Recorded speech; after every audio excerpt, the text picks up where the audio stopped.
Yeah. What does she say to her husband? Do you remember what she says? Yes? We know who this man is. He could be a murderer. He could be a thief. Right. All those things. A murderer, a thief, all this stuff, And you didn't ask him. And then she says something like, that's just like you. Yeah, that's just like you. And that's kind of like a foreshadowing thing, isn't it? Because how is their relationship through the story, the husband and the wife here? It's kind of spotty. There's some things that are not quite right. But does the wife change her mind about how she's treating the stranger? But what does she do? She decides to ask if he wants to come in. Yeah. And then she kind of blames her husband for that too, in a way. Well, why didn't you invite him in? That's just like you, not to. And the husband says, "Well, I did invite him, but he didn't want to come in." So, and then he comes in, and that's when they start really kind of getting strange vibes from him. How does the stranger react when the father tells him the visit is over? What does the stranger do? You remember? Yeah. Yeah, he's like emotionally taken. He's surprised by it. He touches the guy for a second, like it's like a jolt almost, and he's very upset about that when the visit is over. And why? What was the thing that made the visit be over for the dad when he finally had to step in and do something about it? Do you remember? Where was the stranger at that time?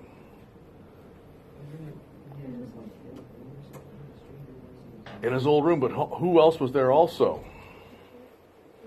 The son was in there. And then this, what did the stranger do with the son? Showed him something? Yes? He was showing him something. It was infinity, right? Yeah. He was showing him how to draw infinity. And why do you suppose the word infinity is there? And why is he showing him infinity? What? Infinite realities. And what is this guy? He's coming back, And the idea is that we're kind of stretching time here. Infinity goes on, and different people, different times. This is our place and time here, but it's kind of stretching things a little bit. And that's kind of the last straw for the father. He says, "All right, that's enough. I mean, it's time to call the visit short here." How do the rooms of the house seem changed after the stranger's visit? Yes? The door frame was like a different, she misjudged it and almost fell over it. Why do you suppose that happens? Especially after this little encounter. Yeah? I'm thinking maybe when the stranger came in and when he left, I guess, I don't know if he has powers or, I think my thing is when he left, the house started to change back to one.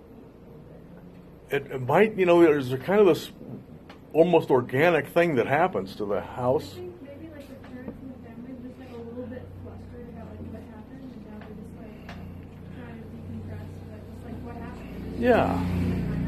Exactly. Everybody's kind of upset. It's like, is this our house really? Is it his house? What is it? What's going on? What about the references to the ghost aspect?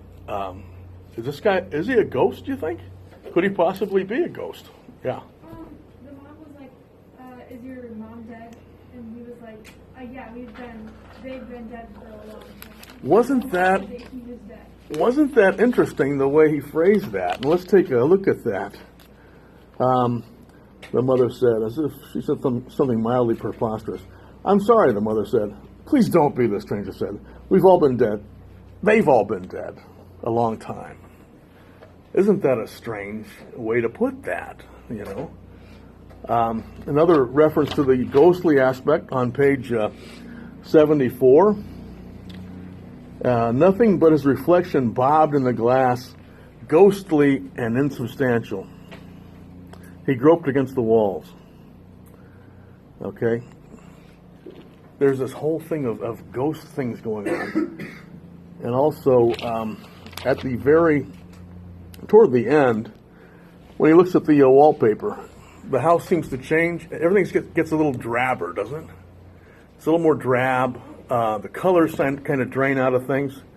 And he says, in the living room, we saw that the lights were flickering as if on the brink of going out. Everything gets dimmer. The patterned wallpaper seemed drained of color. A shadow lay upon it shaped like a bulbous cloud or growth. What else is shaped like a bulbous cloud? What? What's a bulbous cloud? A bulbous cloud. What would be a bulbous cloud? Describe it. Anybody describe it? Yeah, it's kind of diaphanous almost, bulbous, sticking up. And what's kind of a bulbous cloud? A ghost. A ghost. So it's like seeing a ghost again, and everything's kind of draining the color. Remember how the house was described as having the bright green carpeting at the beginning and all that? And they're kind of wondering who they are and where they are in this place. The universe is kind of different to them. The aspect that might make you reconsider the ghost thing is the touch, the feel. Can you touch a ghost? And reports are that, you ever heard of Resurrection Mary? Yes. The ghost that appeared to the guy, and he was danced with her all night, and they even made out with Resurrection Mary before he drops her off in the cemetery, and she goes in through the gates, and she's gone, and she's a ghost. So is it possible for ghosts to sort of get that human characteristic again? We don't know. Nobody knows, but it's kind of the feeling is there. What about the wife, the husband and wife at this point? She says, I wasn't the man. I wasn't the one who opened the door to that man in the first place.